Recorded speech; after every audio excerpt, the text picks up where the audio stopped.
Good morning, football fans, and welcome to State of the Beavers. Wipe your eyes because we have a good one today. This is your weekly look at Oregon State football, where momentum shifts, pressure builds, and every result leaves a mark on the season. I'm Brian, the brains behind the podcast. My hosts John and Stacy will be giving you the weekly breakdown, where upsets happen, expectations change, and no two Saturdays ever look the same. Now let's get into it. Fade in, fan talk, logo on the screen, yeah, we back in the bar, yeah. Kick off on a Thursday, headphones hallway, walking to class. Talking about rankings and run game, who hitting harder, who missing gaps. Yeah. State of the Beavers, we break it down from the first down snap to the final crowd sound. From the dorm room couch to the nosebleed seats, we speaking on the trenches and the DB speed. State of the Beavers. Tap in, let's ride. West Coast weather with that Beaver pride. From the student section up to alumni. State of the Beavers. Run it back, rewind. The Beaver. Tap in, let's ride. West Coast weather with that Beaver pride. From the student section up to alumni. State of the Beavers. Run it back, rewind. Got stats in the notes app, hacks in the group chat, fire in the chat, call in, what's up, Cavallis? We talk grit, talk grind, talk balance. Game day fit, orange hoodie, black cap. Replay the clip when the pocket collapse. We pick wins, pick spreads, pick sleepers. Podcast banging for the real true believers. State of the Beavers, run it back, rewind. Welcome to The Debate. So today we're focusing on Oregon State and really the immediate expectations around their new head coach, Caleb Ward. He has been dubbed the architect, brought in for a major program recalibration. The mandate was clear: modernize the offense and, most importantly, compete immediately. Which brings us to the central question. Is Oregon State's Week 3 game against a 1-0 Army squad a definitive early test of Ward's success? Specifically, his ability to fix those out-coaching issues that kept popping up. Exactly. And I'm going to argue that yes, it absolutely is. This game is an instant competency test. And I'll argue that the Army matchup is, well, it's a schematic anomaly. So while the outcome matters for the season, it shouldn't define the entire success of his long-term project. We risk judging him by the wrong criteria. Well, the core reason Ward was even hired was to solve systemic failures. I'm talking about losing tight games because of predictable play calling, clock errors, substitution issues, all things that signal a lack of intellectual preparation. Army presents a very specific challenge here, a run-heavy, almost triple option style attack. They just put up 264 rushing yards, and their quarterback, Dwayne Coleman, carried the ball 25 times himself. Right. So successfully neutralizing that kind of specialized scheme, that requires immense defensive discipline and game-specific preparation. Pulling out a win here is, to me, the ultimate proof that Ward's staff has the coaching ingenuity to compete right now, no matter who they're playing. Okay, I get that. The mandate did require immediate results, but I think you're kind of grading the wrong assignment here. Ward's primary value, his reputation, is as a modern offensive mind. He's here to develop players in an innovative scheme. The Army game is fundamentally a defensive test against the style of attack they have 1 week to prep for. So evaluating his success on his defense's ability to stop 264 rushing yards, a metric that really depends on the players he inherited, it just overshadows the main point of the recalibration. But how can you separate the two? Well, the real test of Ward's philosophy is how his offense performs against, traditional conference defenses. That's what we'll see later against Oregon or Duke. I just don't see it that way. The mandate wasn't just install a modern offense. It was to stop getting out-coached in close games. If he can't get his team to execute a defensive game plan against an opponent whose entire strategy is the run, a strategy that demands teaching gap assignments and eye discipline, doesn't that suggest the fundamental problem of poor preparation is still there? You have to win the games you should be winning. And if the staff can't handle a known, if niche scheme, then that is poor coaching. That is a fascinating tension, isn't it? Because we know what Ward wants to do with his offense, and this game is like the polar opposite of his strength. But let's flip that schematic coin over. Army's defense, what do? They load the box to stop a traditional run game. That hyper-aggressive approach makes them extremely vulnerable to the exact type of modern spread passing offense Ward was hired to install. Look at the data. They gave up 231 passing yards in their last game. So if Ward is truly the architect, this game becomes less about his defense surviving a blitzkrieg and more about his offense exploiting a massive schematic weakness. A dominant offensive showing, that validates his hiring far more than a gritty defensive win. But a program's stability requires winning, period. And that means adaptability. If they lose this game because the modern offense can't manage a short field or the defense just completely melts down from a lack of prep, it undermines the whole competitive edge that Ward promised. This podcast is presented by Pine Valley Auto Group. From rugged trucks to everyday commuters, find your drive at Pine Valley. Sun on the brim so bright. Talking about Saturdays, all through a Tuesday night. Yeah, cruising down campus. Sun on the brim so bright. Talking about Saturdays, all through a Tuesday night. Yeah. Welcome to the dam, pull up a seat. We chew through tape, not just receipts. From Corvallis grass to the West Coast breeze. We break down schemes like degrees. Mic on the table, playbook open. Coffee in a mug, stats still smoking. On other fields, on other days. That's the primary charge for the cadets of Army. But on this field, the seeds planted by the likes of Davis, Blanchard, and Dawkins certainly have produced victory. Welcome to Mikey Stadium at West Point, home of the Black Knights of the Hudson. What a matchup we have in store. It's still early in the season, but this is a major test for a couple of squads who've gotten out of the gate undefeated.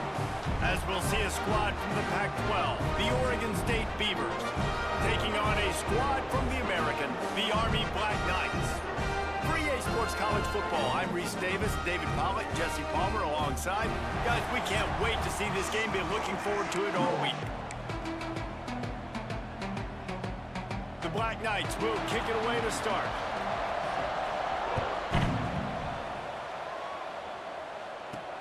On the run from inside his own 5. Not a lot of space to be found. Good hustle by the coverage team, and they stop him at the 21. So the Oregon State Beavers offense will go to work first. Every team has impact players. What traits are you looking for when it comes to players who can make an impact, David? Well, obviously, you want the main things, right? Speed, physicality, like all power, all those things are really, really good. But you also need guys that will hold people accountable, guys that will lead. And it's nice to have those guys on your team. They're the leaders of the team, and they're the best players. And part of the reason why they're leaders is because these guys galvanize their teammates, right? We've seen time and time again, these dudes make plays, and it just sparks the... There he goes. They'll mark him down at the 40 after ripping off 10.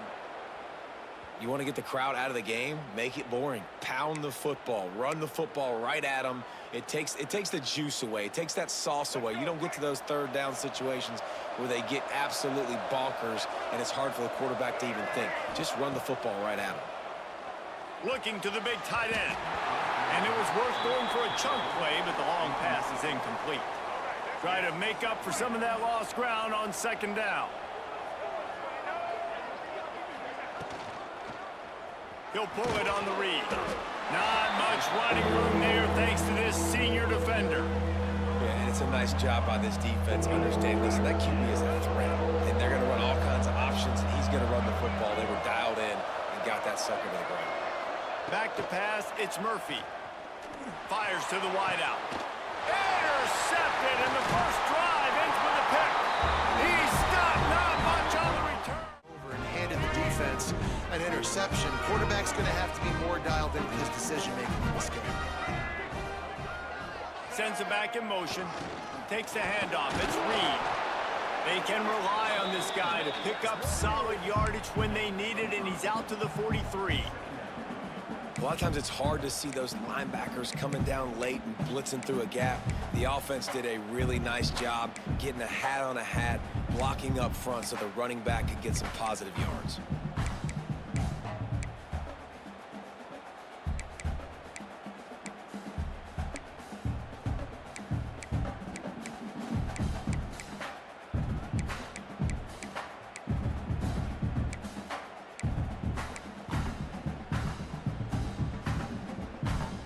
Halfway there on first down, it's 2nd and 5.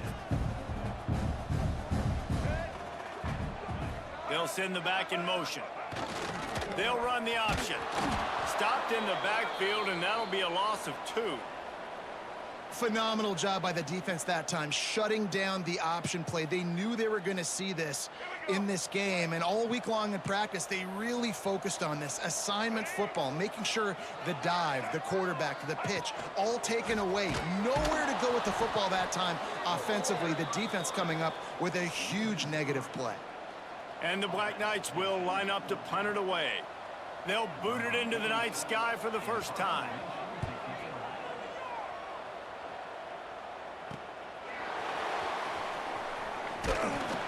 They'll get down and put a stop to the return. Back to pass, it's Murphy. They're setting up the screen. He'll get it inside the 40. They'll mark it at the 39 before he goes out of bounds. Lots of good stuff on that play. You slow down the rush, you get a completion, and you move the chains. And most importantly, you're right. You don't force a short yardage situation that you have to get. Nice job. Invite that rush up the field. Take advantage of the aggressiveness of the defense. Make the catch, make the run, get the first down. Breaks into the open. Just what this offense was looking for. Sets him up at the 26 with the first down. The Beavers kept this drive moving on the ground. Now back to work. Wants to throw again. That's caught. It's Carr. And a good job of coverage by that defense. Just a short pickup. My old coach said you'll never go broke taking a profit. Take what's there, take the positive yards, and never complain.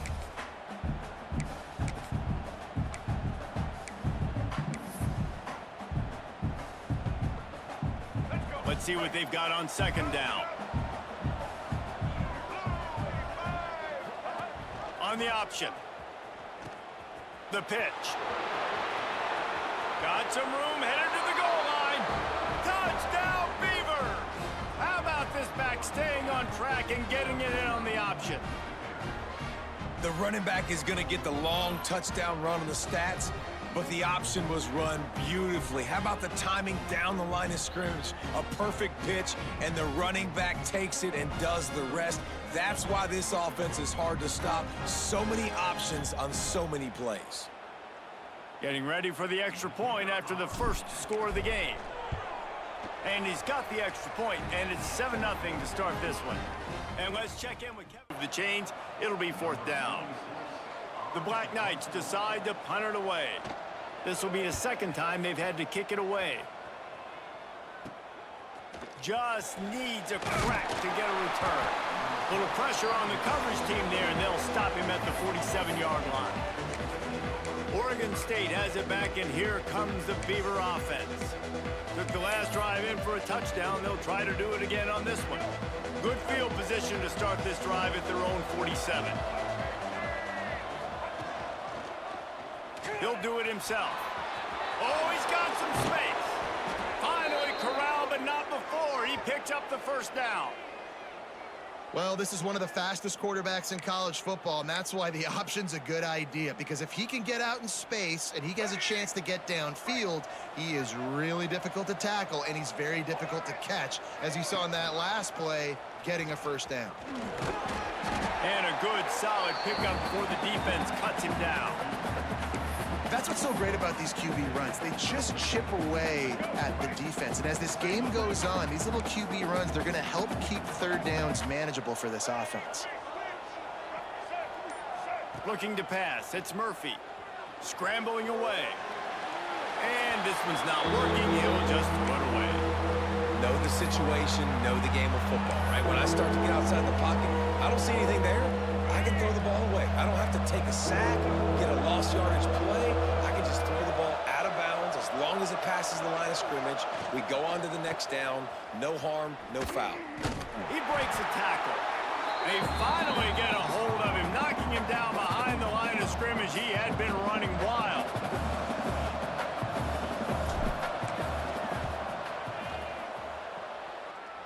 I wasn't sure that one was going to get there, but had just enough gas to make it over the crossbar.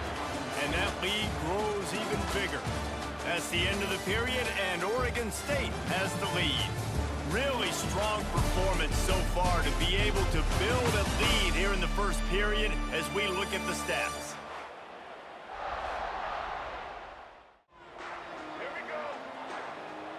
Back in motion, try to clear the picture. Unloads to the wideout. Catch in the middle, it's short. They finally get him on the ground, but he's got an explosive play for the first down. It's a new chapter at quarterback for Army after Bryson Daly's historic season led the nation with 32 touchdowns on the ground. Army had 12 wins, a school record. With Daly now a commissioned officer in the Army, time for next man up. And the quarterback runs out of time, and down he goes at the 38. Well, that defender just was better in his one-on-one on the pass rush. He does a great job beating the offensive lineman to get to the QB. And the Black Knights now with a long way to go to pick up the first down. Scanning the field, it's Coleman. Makes the catch. Not much running room there thanks to this senior defender. And quarterback dropping back, understanding I'm getting zone coverage. All I got to do is be a little bit patient, manipulate that defense a little bit. My wide receiver runs that drag, and I get the first down. He'll keep it himself. He stopped short, and it's fourth down. Man, interesting play call on 3rd and long. I think we're thinking pass and which matchup do they try to exploit, and they try to sneak a run in there, and the play's fine. I mean, they run the option very unsuccessfully, small gain, and now we got 4th down. The solid return there offsets drive, Jesse. They've got the lead. Don't make a dumb mistake, but maintain your aggressive play calling. Yeah, no doubt. I think it's the play. Turning it on! He puts him in business across the 50 into the 46-yard line. It'll be first down. Here's this offense with a fresh set of downs. He might want another play. Off the play fake on first down to throw. And it's incomplete. If you're going to take a hit like that, you might as well hang on to the ball. So now it's 2nd and long.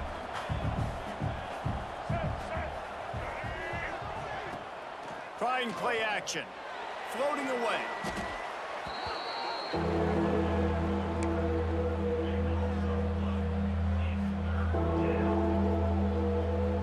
Ball is at the 41 as this defense tries to force the punt on 3rd and long.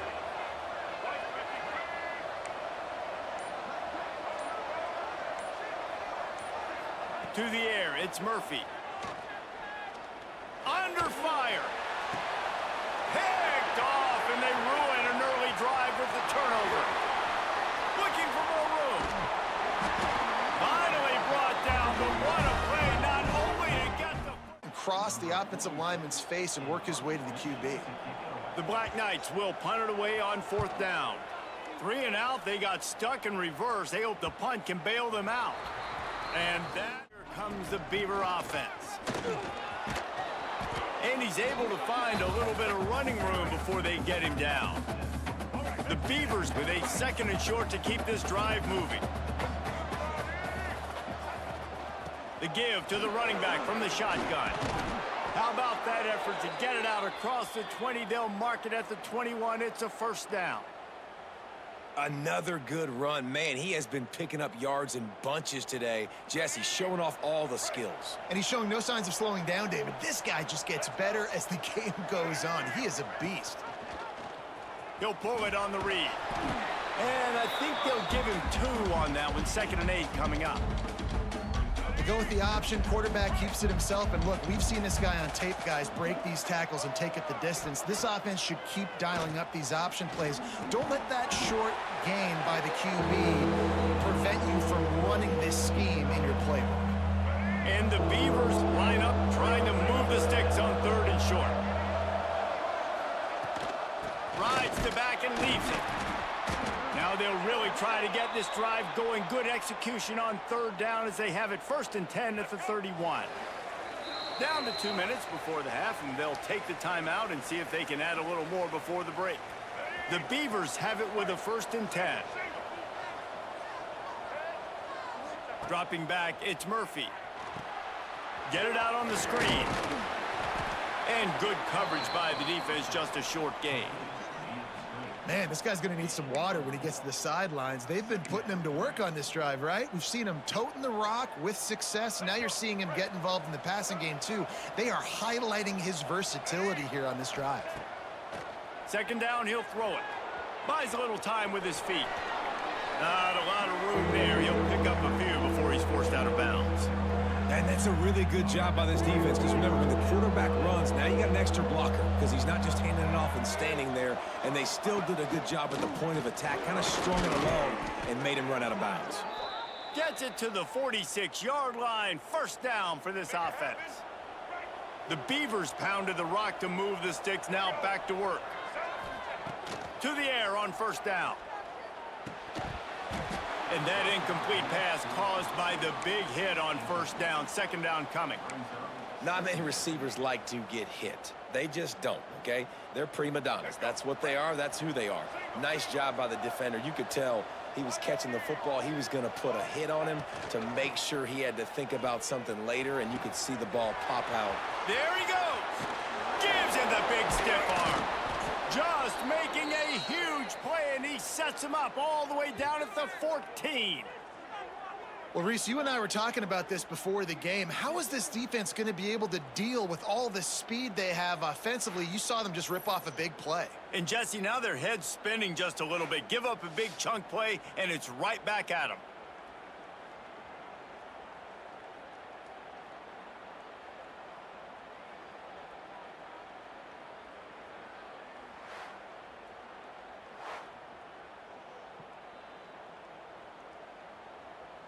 And the Beavers started this drive backed up in their own end, and now they've moved into position to score. Grabbed in the backfield. It's Hankerson. He is going nowhere. Stop at the line of scrimmage. Out of the gun, the inside handoff, looking for a crease. He almost punched it in for 6. They'll get him down at the 1-yard line. The Beavers line it up with a first and goal.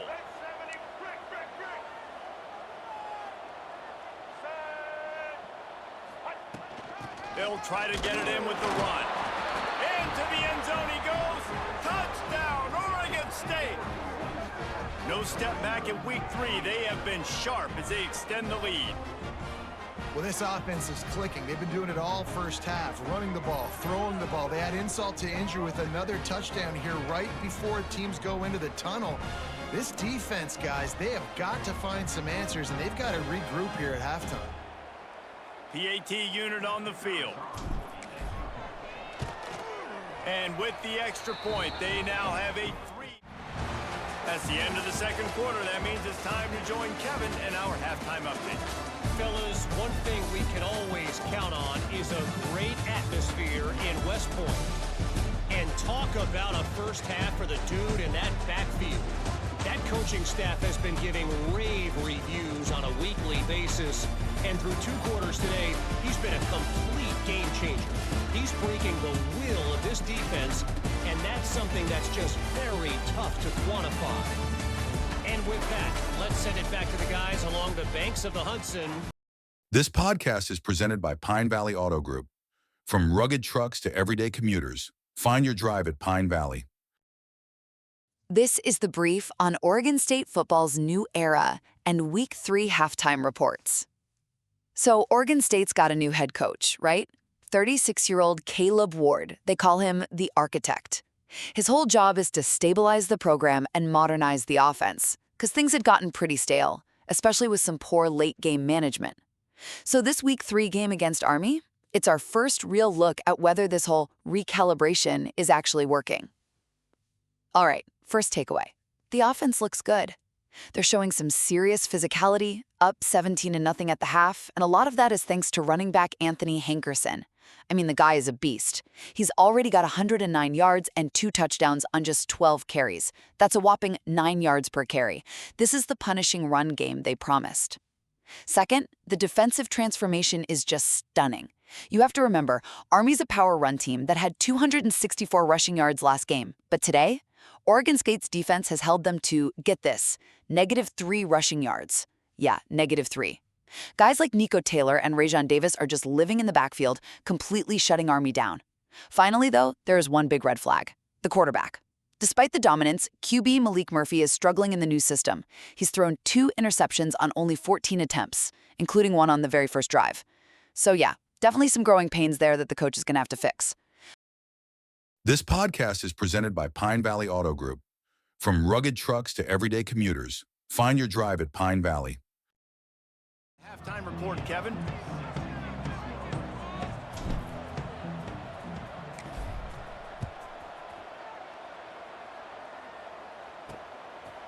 He'll bring it out. It's Benson. And the return man reaches the end of the line, and down he goes. Army has it back in the offense, ready to go. They come into this third quarter with a lot of work they need to get done. Yeah, and it starts with this possession. And I'm going piece by piece. I know this is coach speak and very simple. A score and a stop. Breaks into the open. And he gets it up to the 36. It'll be a first down. You count up those explosive plays in a game, and you put a little extra star by the big run. Yeah, this running back is a weapon, boy. He is so good in space. He's got shiftiness. He can make guys miss. And if this guy gets into the second level, watch out. He can hit a home run. Quarterback on the keeper. A 7-yard pickup. It'll be 2nd and 3. I suspect we can see that same exact play. They make it look really easy, running the option down the line of scrimmage, QB making good decisions and keeping them in good second down situations. This junior making his presence felt and making the stop after a short gain. Quarterbacks generally, guys, we know, they're not as big and not as physical runners as running backs, so it is going to be trickier for them to break tackles. I like the idea of getting the design quarterback run game going, but moving forward, let's see. Can't find a man, and he'll be knocked down at the 40. And this defense is smelling blood right now. Like, they know they got him right where they want him. Got him in a 3rd down and long. They got to lead by 3 possessions. Everything is going their way. This offense is in trouble.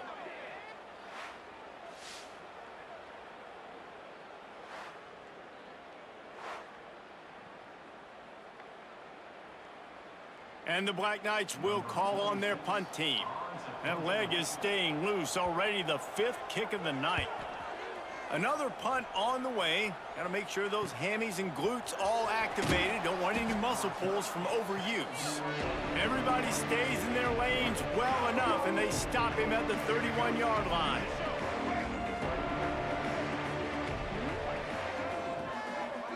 Looking to throw, it's Murphy. Throws to the tight end. And the physical play there forces the incompletion on 1st down. Yeah, and you just wonder if the defense now is taking out some frustration. Obviously, they've been getting lit up all over the place, and that time they finally gave it back to the offense there. Really nice, big, clean hit. This defense needs a little bit more of that as the game goes on. Fires downfield. And he really needed to hold on to that one, but it was not loose, and 3rd down is coming. Well, the offense has had their way all game long up to this point. Finally, the defense is able to make a play. And I'll tell you, after that hit, that receiver is going to be thinking twice about running that route again. Trying to make magic on the scramble. They make the stop about 4 yards short of the 1st down.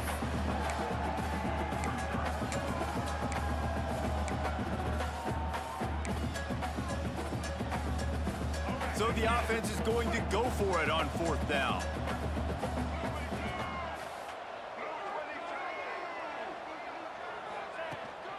Needs it to keep this drive alive. They'll get him on the ground at the 46, and it'll be a 1st down. In their own territory, but completely undaunted as they go for it and make it on 4th down. And it's crazy. I don't even think you have a second thought anymore. Even in your own side of the field, like, what, I'm going to have bad field position? Nah, I don't really care. We're going to go for it. We're going to play the numbers. We're going to be aggressive. Wants to go up top on 1st down. Catch in the middle, it's Williams. And he's brought down after a nice gain. It's really hard when you get in those predictable situations. Defenses are sitting on the sticks. Receivers have to understand where that 1st down marker is. Heads up play, nose for the 1st down marker. Get in there and get it. With the catch, it's Card. He's brought down, but it'll be enough for a 1st down. Well, we see another catch by this guy. This defense is going to need to do a better job of tackling the catch. In coverage, I know they want to slap the ball away, but if you can't do it and force the incompletion, you've got to at least make sure you're able to drag him down to the ground as soon as he catches the ball. Hit hard just as he released it on first down and just couldn't get it to the receiver. High the chains now on 2nd and long. The give on the option. They make the stop, but he got work done on the ground, picking up 6 to the 23.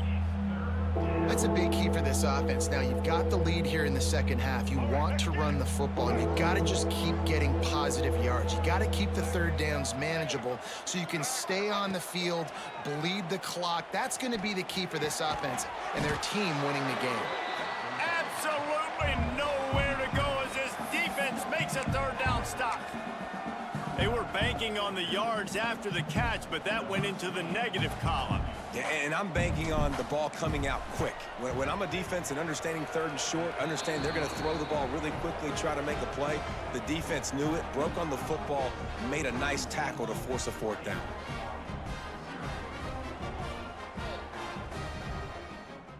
Mindset of this offense changing quickly. We're in the 3rd quarter. They're down on the scoreboard. They've got to get aggressive. And they've lost one deep down the right side. He's got it on the right. Pass interference, defense. The officials throw the flag, but the offense won't need it. They'll decline that and keep the big play. As a defense, you hate to let them move the chains on a penalty, but that's what they did. It's 1st and 10. Just going to keep it after the snap. And he has a solid gain on the play before sliding. really nice first down run, and you're seeing why this running back is an every down type back. He can run between the tackles, he can run outside, he can catch the football, he can block. This guy can do it all. Not much running room there thanks to this senior defender. You know, I really like this QB running the football because I know he's got a lot of speed, but he's not the biggest guy in the world. So he's not going to be able to break a lot of tackles. You really got to do a good job of trying to scheme ways to get him out in more space. They'll stick to the ground looking for the marker. They thought they could just run it on 3rd and short, but this defense was there to make the stop. And if the kicker can put one through, this will be a successful drive. He gets a hand on it, it's blocked. That's a live ball.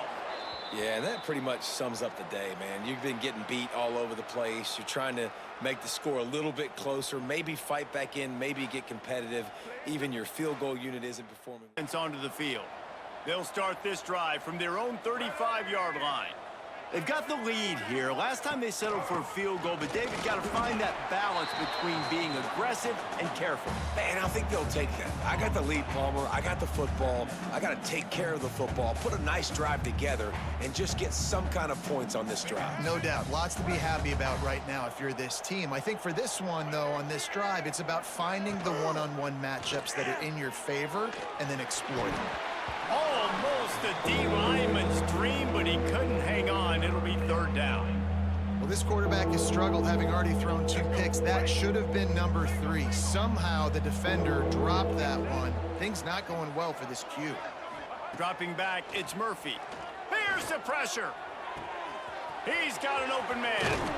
And they'll move the chains with the 1st down, but that might be it for the 3rd quarter.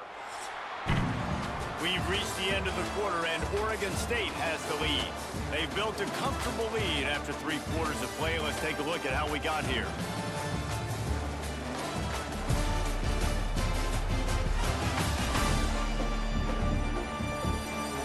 As we start the 4th quarter, it'll take a pretty sizable comeback to win this one. They'll go back to work with a 1st down in the final period.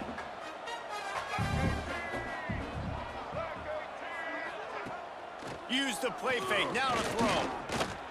Pressure coming. He just throws it away, and I think the flag's going to be coming, and there it is. Intentional grounding, offense. So the decision has been made, and the coach will take the penalty. And now on second down for this offense. Back to pass. Here's a heat. And they can't connect, but the flag flies, and I think this is going to be pass interference. Pass interference, defense.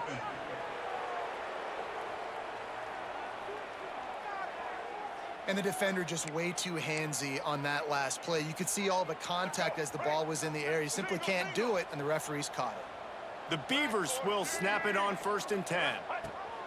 On the option. Now the toss. Got enough for the first down. Goes out of bounds, but not before he gets it to the edge of the red zone right at the 20. And that's exactly how you draw it up. And that's why the option's so hard to stop. QB, man, draw the defense in. Look at me. I'm the first option. Bam. Next thing you know, he pitches it, gets a positive gain down the field. Gives it on the option. Not a lot there. Picks up one inside the 20 to the 19. And that run really didn't go anywhere. And a lot of times we don't focus on it enough. But how important those 5 guys are up front. To get on those defensive linemen, to try to move them out of the way, to get a run game going, it squarely falls on the shoulder of those 5 offensive linemen. Finds a man on the right. They'll get him stopped just short of the end zone, but they're in business here with a first down. And they've been fun to watch today, man. Like they're staying aggressive late in the game. They've built a cushion. They've built a lead. But you could just tell the confidence and the... Touchdown, Beavers! And the pummeling has started. They tack a little more onto this lead, and they're on their way to a 3-0 start. Precision blocking up front created the open lane, and the running back followed it beautifully. Yeah, it's pretty easy to follow an offensive line that makes those holes and just gives you a caravan all the way to the end zone. What an unbelievable job blocking up front. And with the extra point, they push the lead out a little. It's going to be tough. The Black Knights trying to find their way forward after the big loss on the last play. The play action fake. And here comes the pressure, and there he goes down again. This has been a rough night for this offensive line. Man, they have not protected their quarterback. Everything starts with the big guys up front. That's their 5th sack given up of the game. Defense going to jam these receivers right off the line. And this is going to be incomplete on 3rd. And it's just been that kind of day for this quarterback and this offense, guys. They have never been able to get into a rhythm throwing the football. Timing's been off. Accuracy hasn't been great. We've seen some drops, just not in sync. He'll off one deep down the left side. And it's incomplete way downfield, and the defense rises to the occasion. I think that play right there has been a big theme in this game. When it matters the most, on big-time down and distances, this defense has been able to step up and make the play when they need it most. That 4th down, great job in the back end in coverage, forcing the incompletion with a big lead now, creating a turnover on downs. They stop him just a link or two short of the first, and man, what they can do on 2nd down here. From the shotgun, the inside give. Brought down after a good pickup, and they're in the red zone at the 20. And this is an offense that really relies on its running game on that 2nd down call, giving it to the back, letting him find a way to go get a first. They're in the red zone, 1st and 10 from the 20. Pulls and fires complete. And the defense had that one well covered, just a short game there. This slot receiver is a guy the defense has to be careful of. He runs good routes, he's got some speed, and if you're not careful, this guy can gash you.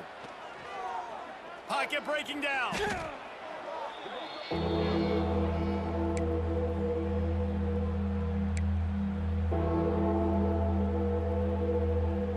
They're close enough for a makeable field goal from the 26, but they'd love to convert this 3rd and long.